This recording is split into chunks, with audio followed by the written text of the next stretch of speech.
Les esclaves empruntaient cette allée de manguiers pour rejoindre la plage où ils étaient traînés sur les bateaux. Malgré l'érosion du temps et la végétation galopante, ce rare lieu de mémoire en Afrique centrale revêt encore une dimension sacrée.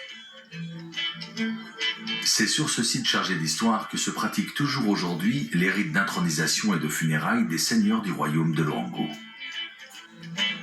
L'ancienne lagune Chibété a quasiment disparu. L'océan gagne chaque année du terrain.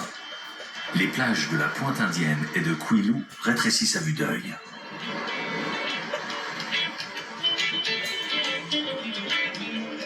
Cheminant au travers du massif forestier du Mayombe, le fleuve Kouilou se jette dans l'océan Atlantique à 50 km de Pointe-Noire.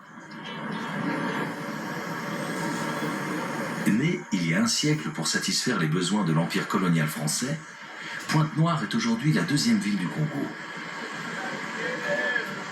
La présence de l'océan y offre un style de vie bien différent des régions intérieures du pays.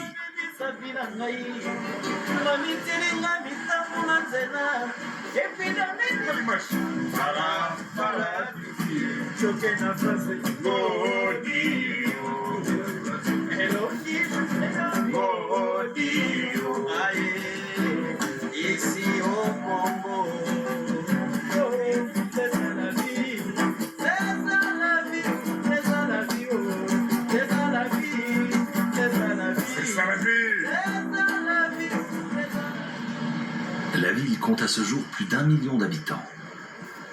L'industrie pétrolière a donné un élan sans précédent à toute l'agglomération. Dans le centre, sur le boulevard du Général de Gaulle, les embouteillages sont légendaires et l'activité permanente.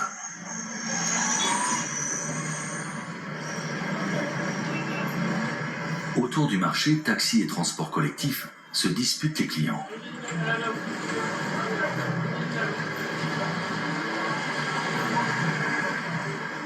Au petit matin, sur la plage de Songolo, qui s'étend à la sortie de la ville, les pirogues rentrent nombreuses de la pêche. Dans ces eaux, près de 30 000 Béninois et Congolais rivalisent d'efforts, menant des campagnes qui peuvent durer des jours. À l'arrivée des pêcheurs, les poissons sont déchargés par les godailleurs, hommes à tout faire qui prêtent aussi main forte autour de l'embarcation.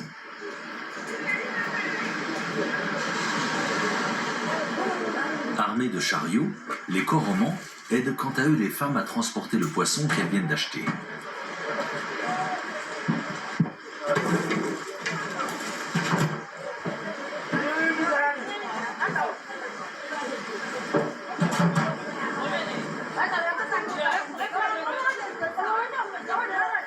L'homme à la combinaison verte est Jean-Félix. Il travaille pour l'association Renatura, qui sensibilise les pêcheurs à la sauvegarde de la biodiversité. Depuis 2005, cette ONG agit en partenariat avec les marins congolais pour faciliter la libération des tortues marines capturées accidentellement dans les filets de pêche artisanale.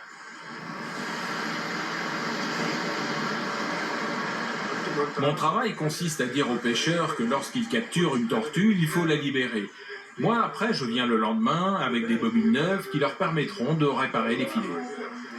Depuis le lancement du programme, plus de 12 000 captures fortuites ont ainsi pu être détectées et les tortues remises en liberté.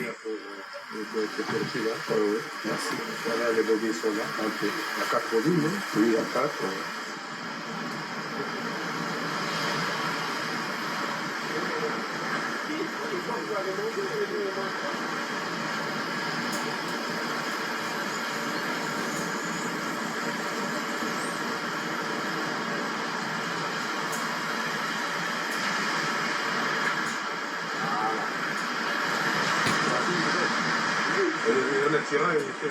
Alors, pendant la période de ponte, nous faisons des patrouilles le long du littoral. Nous repérons les traces le matin pour surveiller les nouvelles pontes. Ensuite, nous suivons les éclosions et nous les accompagnons vers la mer.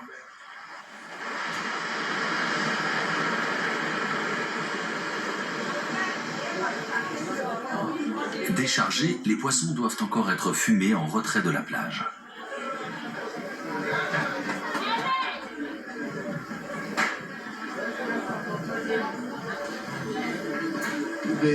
des marailleuses ici consiste à prendre le poisson et puis le filmer et vendre le poisson.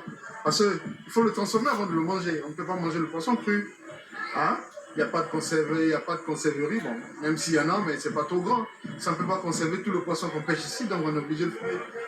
Et puis chez nous, vous savez que les gens aiment manger le poisson fumé. Le fumoir a la capacité de traiter 1000 poissons.